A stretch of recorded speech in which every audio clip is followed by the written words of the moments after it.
Hello दोस्तों, welcome to my YouTube channel educational Adda. दोस्तों, हम लोग एनसीईआरटी बेस्ड एमसीक्यू को प्रैक्टिस सेट के माध्यम से देख रहे हैं, जिसमें अब तक हम लोगों ने टोटल 87 सेट को डिस्कस कर लिया है। आज के सेट में हम लोग सेट नंबर 88 को डिस्कस करेंगे। अगर आपने हमारी पहले की वीडियोज़ को नहीं देखे हैं उसे देख लीजिएगा। चैनल पर नए हैं सब्सक्राइब कर बेल आइकन को प्रेस कीजिए ताकि हमारी आने वाली सारी महत्वपूर्ण वीडियोज़ आप तक सबसे पहले पहुँचती रहे। तो चलिए स्टार्ट करते हैं आज की सेशन को।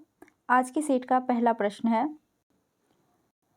प्राचीन भारत में भारत की यात्रा करने वाले निम्न विदेशी यात्रियों का सही क्रम क्या है।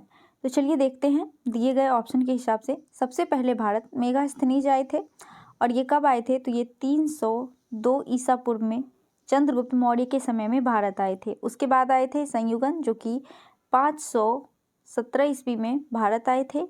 फिर वेनसांग आए थे हर्षवर्धन के समय में, ये 602 ईस्वी में आए थे। और इत्सिंग आए थे 671 ईस्वी में।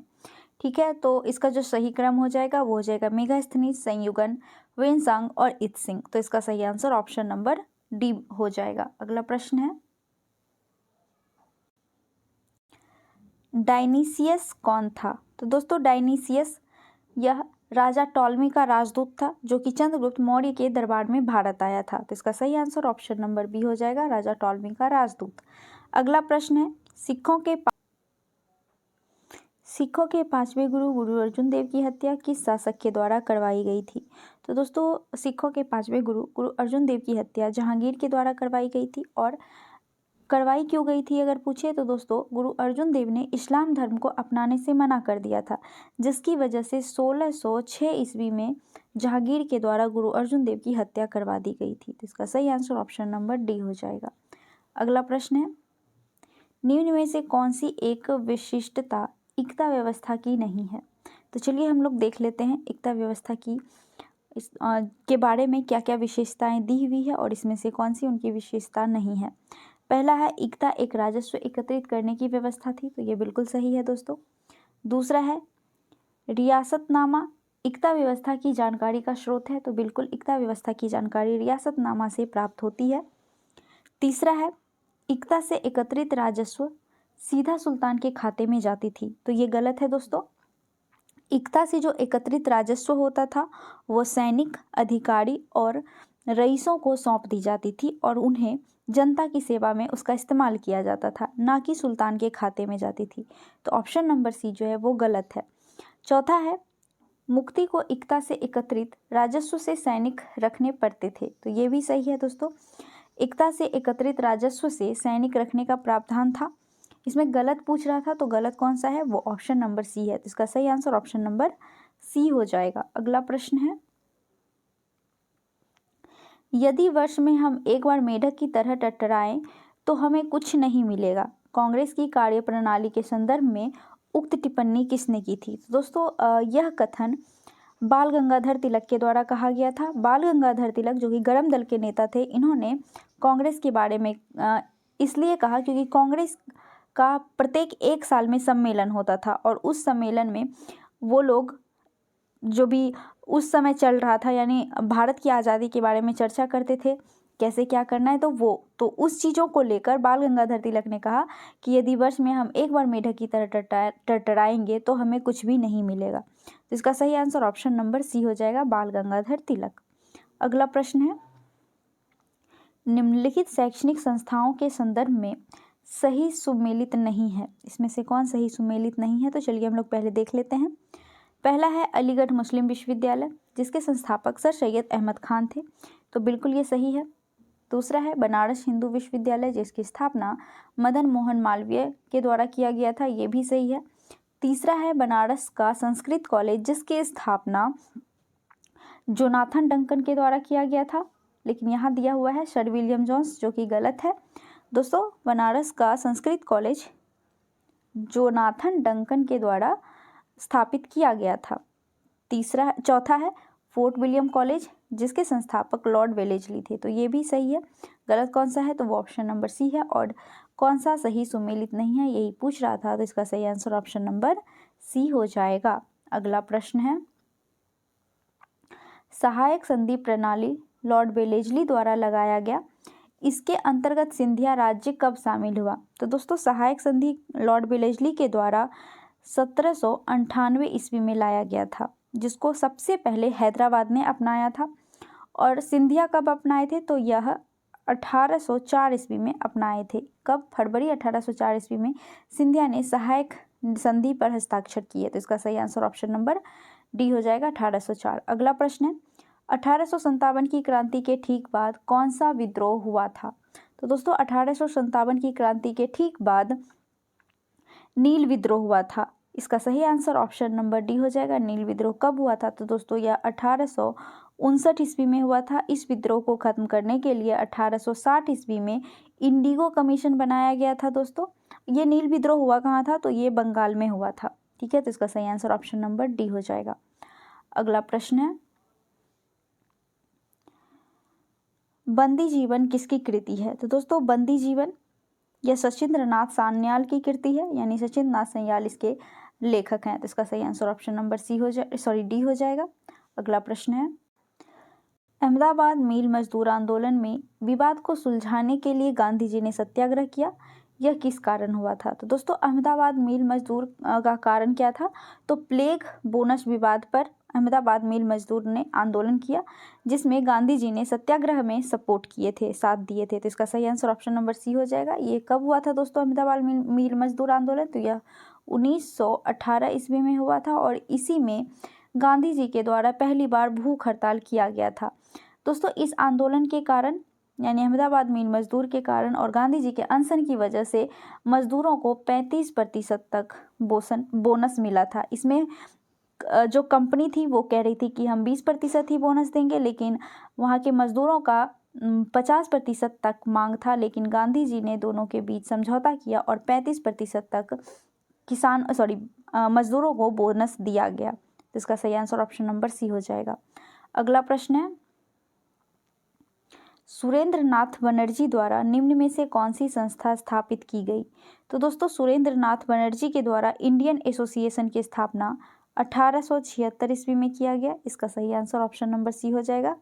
इंडियन एसोसिएशन की स्थापना सुरेंद्र नाथ बनर्जी के साथ आनंद मोहन बोस ने मिलकर किया था। अगला प्रश्न है, निम्नलिखित में से कौन सरकार द्वारा पूंजीगत भुगतान का उदाहरण है? इसमें कौन पूंजीगत भुगतान का उदाहरण है ये पूछ रहा है और कह रहा है कि सही उत्तर का चयन करना है। तो चलिए देखते हैं। पहला है ऋण पुनर्भुगतान, तो ये सही है। उसके बाद है ऋण पर ब्याज भुगतान, दोस्तों ये पूंजीगत भुगतान का उदाहरण नहीं है। वहीं रक्षा प्रौद्योगिकी की खरीद, ये पूंजीगत भुगतान का उदाहरण है। तो 1 और 3 जो है ये सही है। इसका सही आंसर ऑप्शन नंबर बी हो जाएगा। अगला प्रश्न है, किस पंचवर्षीय योजना में मानव संसाधन का विकास को सर्वोच्च प्राथमिकता दी गई थी? तो दोस्तों यह 8वीं पंचवर्षीय योजना में मानव संसाधन के विकास को सर्वोच्च प्राथमिकता दी गई थी। इसका सही आंसर ऑप्शन नंबर सी हो जाएगा। इसमें दोस्तों कार्यबल की उत्पादकता और रोजगार क्षमता बढ़ाने के लिए कौशल विकास, व्यावसायिक प्रशिक्षण और शिक्षा की आवश्यकता पर जोर दिया गया था। अगला प्रश्न है, निम्नांकित में से कौन राष्ट्रीय आय को व्यक्त करता है? तो दोस्तों राष्ट्रीय आय को कौन व्यक्त करता है? तो इसका सही आंसर ऑप्शन नंबर ए हो जाएगा, स्थिर बाजार मूल्य पर सकल घरेलू उत्पाद। दोस्तों राष्ट्रीय आय का आकलन राष्ट्रीय सांख्यिकी कार्यालय यानी कि NSO के द्वारा मापा जाता है। तो इसका सही आंसर ऑप्शन नंबर ए हो जाएगा। अगला प्रश्न है,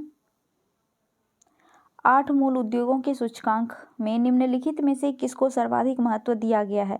तो दोस्तों 8 मूल औद्योगिक के सूचकांक में सबसे ज़्यादा जो महत्व दिया गया है वो पेट्रोलियम रिफाइनरी उत्पाद को दिया गया है।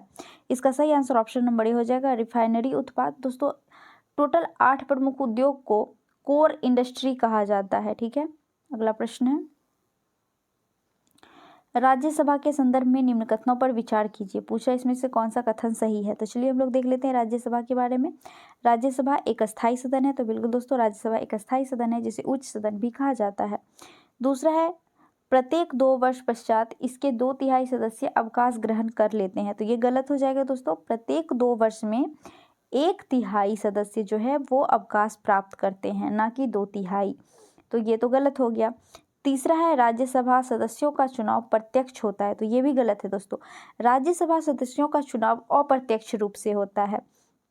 उसके बाद है चौथा, उपराष्ट्रपति को हटाने के लिए राज्यसभा में ही प्रस्ताव लाया जाता है, तो बिल्कुल उपराष्ट्रपति को हटाने के लिए राज्यसभा में ही प्रस्ताव लाया जाता है। क्यों?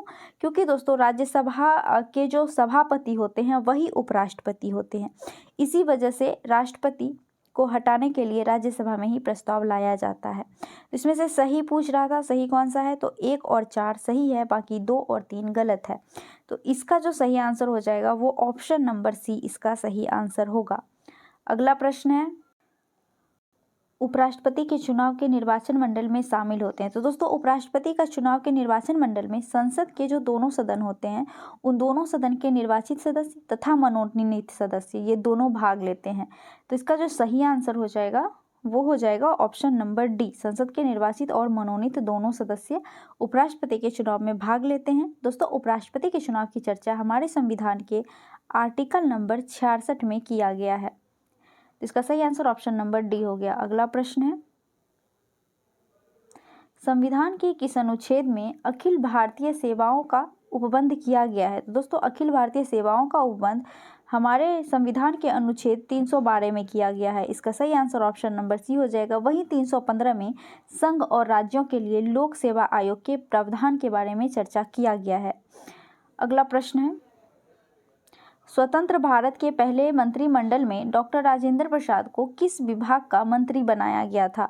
तो दोस्तों स्वतंत्र भारत के पहले मंत्रिमंडल में डॉक्टर राजेंद्र प्रसाद को खाद्य एवं कृषि मंत्री बनाया गया था। इसका सही आंसर ऑप्शन नंबर बी हो जाएगा, खाद्य एवं कृषि मंत्री।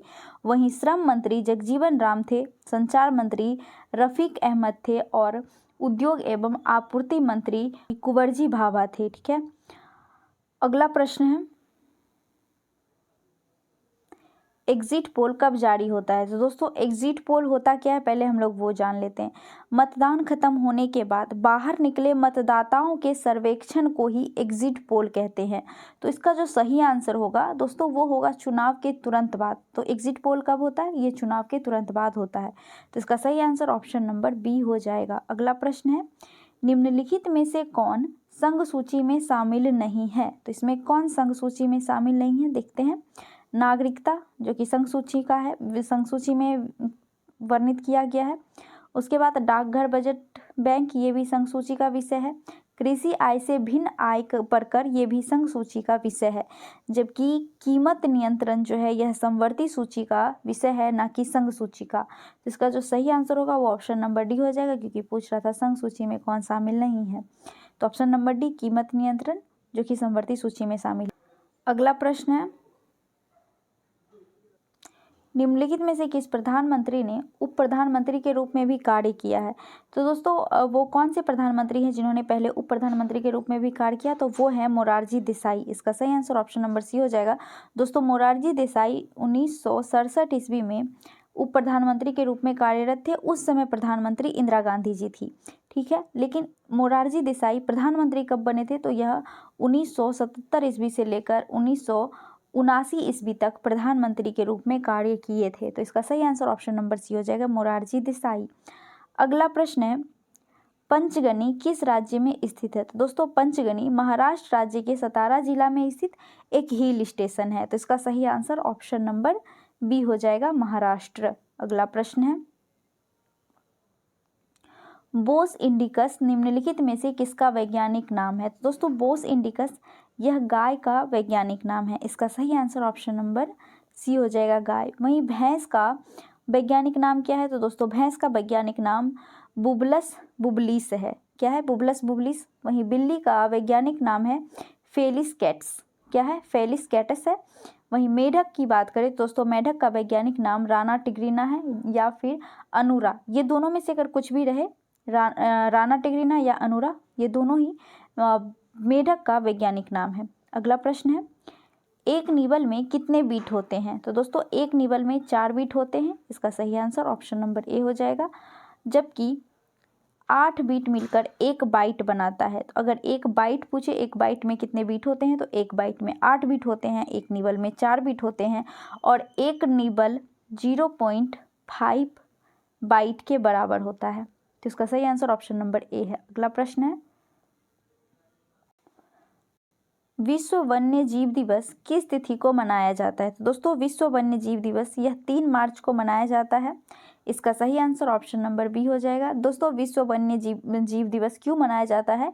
तो वन्य जीव और वनस्पति के बारे में जागरूकता फैलाना, साथ ही उनके संरक्षण के बारे में भी जागरूकता फैलाने के लिए विश्व वन जीव दिवस के रूप में 3 मार्च को मनाया जाता है। तो इसका सही आंसर ऑप्शन नंबर डी हो गया। अगला प्रश्न है, निम्न में से कौन सा कथन सही नहीं है? तो चलिए हम लोग देख लेते हैं कि कौन सा कथन सही नहीं है। पहला है 82 डिग्री 30 मिनट यानी 82.5 डिग्री पूर्वी देशांतर रेखा भारतीय मानक समय रेखा है, जो कि बिल्कुल सही है दोस्तों। 82.5 डिग्री पूर्वी देशांतर भारतीय मानक समय रेखा है। दूसरा है भारतीय मानक समय रेखा ग्रीनविच समय रेखा से 6.5 घंटे मिनट आगे रहती है। तो ये गलत हो जाएगा दोस्तों। गलत क्यों होगा? क्योंकि भारतीय मानव समय रेखा ग्रीनविच समय रेखा से 5.5 घंटा यानी 5 घंटा 30 मिनट आगे रहती है, इसी वजह से। तो इसमें गलत पूछ रहा था, यानी कौन सही नहीं है पूछ रहा था, तो ऑप्शन नंबर बी इसका सही आंसर होगा। केवल 2 जो है वो सही नहीं है। अगला प्रश्न है, निम्न में से किसे भारत का मैनचेस्टर कहा जाता है? दोस्तों मैनचेस्टर कहाँ पे स्थित है? तो दोस्तों मैनचेस्टर इंग्लैंड का एक शहर है, जो कि सूती वस्त्र के उद्योग के लिए दुनिया भर में मशहूर है। वैसे ही हमारे भारत में अहमदाबाद जो है वो सूती वस्त्र उद्योग के लिए काफ़ी मशहूर है। तो भारत का मैनचेस्टर कहाँ पे है? वो अहमदाबाद में है। इसका सही आंसर ऑप्शन नंबर सी हो जाएगा, अहमदाबाद। लेकिन अगर आपसे पूछे कि पूर्व का मैनचेस्टर कहाँ है, मतलब भारत में पूर्व का मैनचेस्टर किसको कहा जाता है, तो कानपुर को पूर्व का मैनचेस्टर कहा जाता है। वहीं कोयम्बटूर को दक्षिण भारत का मैनचेस्टर कहा जाता है। ठीक है, याद रखिएगा। अगर पूछे भारत का मैनचेस्टर तो अहमदाबाद, पूर्वी भारत का मैनचेस्टर कानपुर और दक्षिणी भारत का मैनचेस्टर कोयम्बटूर। ठीक है, अगला प्रश्न है, निम्न में से कौन सा कथन सही है? इसमें कौन सा कथन सही है, चलिए हम लोग देखते हैं। पहला है कावेरी प्रायद्वीपीय भारत का सबसे बड़ा नदी है। तो ये गलत हो जाएगा दोस्तों, क्योंकि कावेरी प्रायद्वीपीय भारत का सबसे बड़ा नदी नहीं है। तो कौन है? गोदावरी। गोदावरी दोस्तों प्रायद्वीपीय भारत का सबसे बड़ा नदी है। वहीं शिव समुद्रम जलप्रपात कावेरी नदी पर स्थित है, ये सही है। तो दूसरा कथन सही है, पहला कथन गलत है। तो इसका सही आंसर ऑप्शन नंबर बी हो जाएगा, केवल 2 सही है। अगला प्रश्न है, निम्न में से कौन सा कथन सही है? तो चलिए हम लोग देख लेते हैं कौन सा कथन सही है। पहला है भारत में सर्वाधिक भूभाग पर जलोढ़ मिट्टी पाई जाती है। दूसरा है जलोढ़ मिट्टी में पोटास एवं चूने की पर्याप्त मात्रा मिलती है, जो कि फसल के लिए काफ़ी महत्वपूर्ण होता है, बहुत ही अच्छा माना जाता है। तो दोनों के दोनों कथन जो है वो सही है। भारत में सर्वाधिक भूभाग पर जलोढ़ मिट्टी पाई जाती है। तो इसका सही आंसर ऑप्शन नंबर सी हो जाएगा। 1 और 2 दोनों सही है। अगला प्रश्न है, काली क्रांति निम्न में से किसके उत्पादन से संबंधित है? दोस्तों काली क्रांति यह पेट्रोलियम से संबंधित है। इसका सही आंसर ऑप्शन नंबर बी हो जाएगा, पेट्रोलियम। कोयला से कौन सा क्रांति संबंधित है? तो दोस्तों कोयला से औद्योगिक क्रांति संबंधित है, यानी औद्योगिक क्रांति के अंतर्गत कोयला आता है। वहीं भूरी क्रांति का संबंध उर्वरक से है। अगला प्रश्न है, निम्नलिखित को सुमेलित करना है। चलिए देखते हैं, सूची 1 को सूची 2 से मिलाते हैं। पहला है पायरोमीटर। पायरोमीटर से क्या मापा जाता है? दोस्तों यह उच्च तापमापी यंत्र होता है। ये यहाँ पे मंत्र नहीं, यंत्र हो जाएगा, यंत्र। तो क्या होता है दोस्तों? पायरोमीटर उच्च तापमापी यंत्र होता है। वहीं कैरेट मीटर क्या होता है? ये सोने की शुद्धता का पता लगाता है, कैरेट मीटर। उसके बाद है लक्स मीटर। लक्स मीटर जो है दोस्तों यह प्रकाश की तीव्रता मापने के लिए प्रयोग में लाया जाता है। वहीं हाइग्रोमीटर से सापेक्षिक आर्द्रता को मापा जाता है। तो इसका जो सही मिलान होगा वो होगा 3, 1, 4 और 2। 3, 1, 4 और 2, जो कि ऑप्शन नंबर डी में है। तो इसका सही आंसर ऑप्शन नंबर डी हो जाएगा। अगला प्रश्न है, एसआई को अंतर्राष्ट्रीय प्रणाली के रूप में किस वर्ष अपनाया गया? तो दोस्तों एसआई मात्रक को अंतर्राष्ट्रीय प्रणाली के रूप में 1960 ईस्वी में वेट एंड मेजर्स के 11वें आम सम्मेलन में अपनाया गया था। तो इसका सही आंसर ऑप्शन नंबर बी हो जाएगा, 1960 ईस्वी में। अगला प्रश्न है, निम्न में कौन सा एक विटामिन सूर्य के प्रकाश की उपस्थिति में त्वचा में बनता है? तो दोस्तों त्वचा में कौन सा विटामिन बनता है सूर्य से? तो सूर्य की रोशनी से, तो वो विटामिन डी बनता है। इसका सही आंसर ऑप्शन नंबर सी हो जाएगा, विटामिन डी। अगला प्रश्न है, निम्न में से कौन कैथोड किरण का गुण नहीं है। इसमें कौन सा कैथोड किरण का गुण नहीं है, चलिए हम लोग देख लेते हैं। पहला है कैथोड किरणें अदृश्य होती है, तो बिल्कुल सही है दोस्तों, कैथोड किरणें अदृश्य होती है। दूसरा है यह फोटोग्राफिक प्लेट को प्रभावित करती है, तो ये भी सही है। तीसरा है इसकी वेधन क्षमता उच्च होती है, तो ये गलत हो जाएगा दोस्तों। कैथोड किरण की वेधन क्षमता निम्न होती है, जो कि केवल पतले धातु के प्लेटों को भेद सकता है।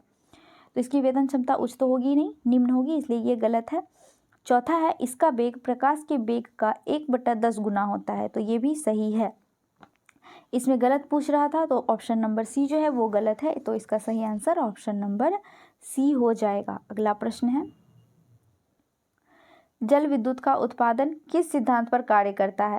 तो दोस्तों जल विद्युत का उत्पादन यह गुरुत्वीय स्थितिज ऊर्जा और ऊर्जा संरक्षण पर कार्य करता है, तो इसका सही आंसर ऑप्शन नंबर सी हो जाएगा। केवल 1 और 2 जो है वो सही है, जबकि 3 और 4 सही नहीं है, तो इसका ऑप्शन नंबर सी इसका सही आंसर है। अगला प्रश्न है, निम्न में से किस अंग में आवश्यकता से अधिक शर्करा या फिर कार्बोहाइड्रेट ग्लाइकोजन के रूप में संचित रहते हैं? तो दोस्तों यह यकृत में अगर अधिक शर्करा या फिर कार्बोहाइड्रेट ग्लाइकोजन के रूप में संचित रहता है, इसका सही आंसर ऑप्शन नंबर सी हो जाएगा।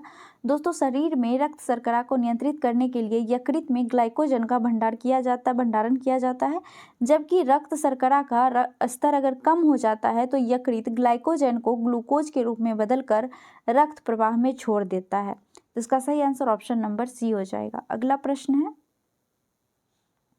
युग्मकों का निर्माण वृषण एवं अंडाशय की जनन कोशिकाओं में किस कोशिका विभाजन द्वारा संपादित होता है? तो दोस्तों यह अर्धसूत्री विभाजन के द्वारा संपादित होता है, इसका सही आंसर ऑप्शन नंबर बी हो जाएगा, अर्धसूत्री विभाजन। अगला प्रश्न है, अधिकांश प्राणियों के जीवित पदार्थ का लगभग 80% पदार्थ क्या है? तो दोस्तों अधिकांश प्राणियों के जीवित पदार्थ का 80% जल होता है, लेकिन ऑप्शन में जो ऑप्शन दिया हुआ है उस हिसाब से 80% प्रोटीन जो है इसका सही आंसर होगा, तो इसका सही आंसर ऑप्शन नंबर ए हो जाएगा। प्रोटीन लगभग जीवित पदार्थ का 80% पदार्थ प्रोटीन का होता है। अगला प्रश्न है,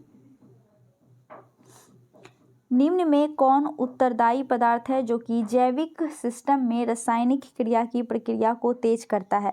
तो दोस्तों वो जैविक सिस्टम में रासायनिक क्रिया की प्रतिक्रिया को जो तेज करता है वह है एंजाइम, इसका सही आंसर ऑप्शन नंबर डी हो जाएगा। दोस्तों एंजाइम को बायोलॉजिकल कैटेलिस्ट यानी कि बायोलॉजिकल उत्प्रेरक कहा जाता है, जो कि शरीर में होने वाली रासायनिक अभिक्रिया को तेज कर देती है, तो इसका सही आंसर ऑप्शन नंबर डी हो जाएगा, एंजाइम। अगला प्रश्न है,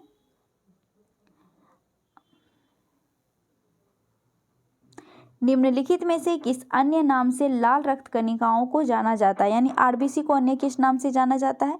तो दोस्तों आरबीसी को इरिथ्रोसाइट के नाम से जाना जाता है, इसका सही आंसर ऑप्शन नंबर ए हो जाएगा, इरिथ्रोसाइट। वहीं डब्ल्यूबीसी को ल्यूकोसाइट के रूप में जाना जाता है, और प्लेटलेट्स को थ्रोम्बोसाइट के रूप में जाना जाता है। दोस्तों प्लेटलेट्स रंगहीन होता है, ठीक है। अगला प्रश्न है, मगरमच्छ में हृदय होती है? दोस्तों मगरमच्छ सरीसृप में आता है, और सरीसृप का हृदय 3 कक्षीय होता है, याद रखिएगा सरीसृप का हृदय 3 कक्षीय होता है, लेकिन मगरमच्छ अपवाद है, मगरमच्छ का जो हृदय है वो 4 कक्षीय होता है, तो इसका सही आंसर ऑप्शन नंबर सी हो जाएगा, 4 कक्षीय हृदय होता है मगरमच्छ में। 2 कक्षीय हृदय किसका होता है? तो दोस्तों 2 कक्षीय हृदय मछली में पाया जाता है। अगला प्रश्न है, नेफ्रीडिया किस संघ के जीवों का उत्सर्जी अंग है? तो दोस्तों नेफ्रीडिया यह एनेलिडा संघ का उत्सर्जी अंग है, इसका सही आंसर ऑप्शन नंबर डी हो जाएगा। एनेलिडा में दोस्तों केचुआ, नेरिस, जोक ये सब चीज़ें आती है, तो इसका सही आंसर ऑप्शन नंबर डी है। अगला प्रश्न है, प्रकाश संश्लेषण के माध्यम से कुल स्थिरीकृत कार्बन डाइऑक्साइड का लगभग आधा भाग कौन स्थिरीकृत करता है? तो इसका सही आंसर ऑप्शन नंबर सी हो जाएगा, शैवाल दोस्तों प्रकाश संश्लेषण के माध्यम से कार्बन डाइऑक्साइड का लगभग आधा भाग स्थिरीकृत कर देता है, तो इसका सही आंसर ऑप्शन नंबर सी हो जाएगा। अगला प्रश्न है, प्रजनन के लिए फूलों में आवश्यक अंग कौन सा है? दोस्तों प्रजनन के लिए फूलों में आवश्यक अंग पुंकेसर और स्त्रीकेसर होता है।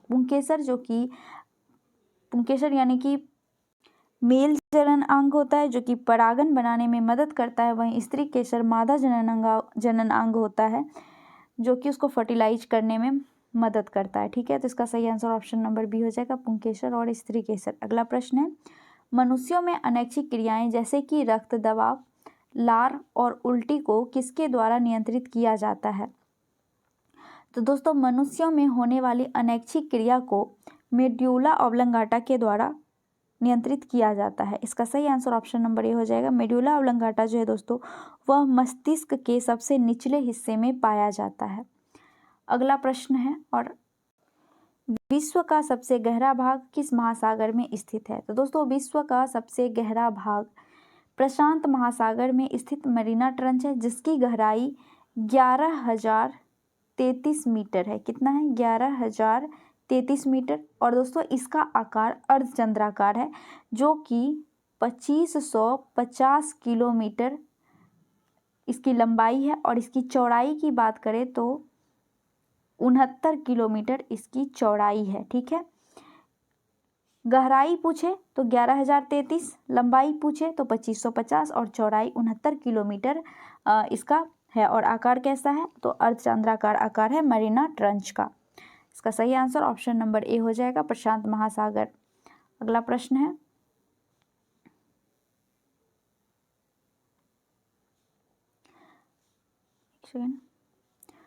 कश्मीर की घाटी कांगड़ा एवं कुल्लू घाटी स्थित है। तो दोस्तों कश्मीर घाटी, कांगड़ा एवं कुल्लू घाटी यह मध्य हिमालय और लघु हिमालय के बीच में स्थित है। इसका सही आंसर ऑप्शन नंबर डी हो जाएगा, मध्य हिमालय एवं लघु हिमालय।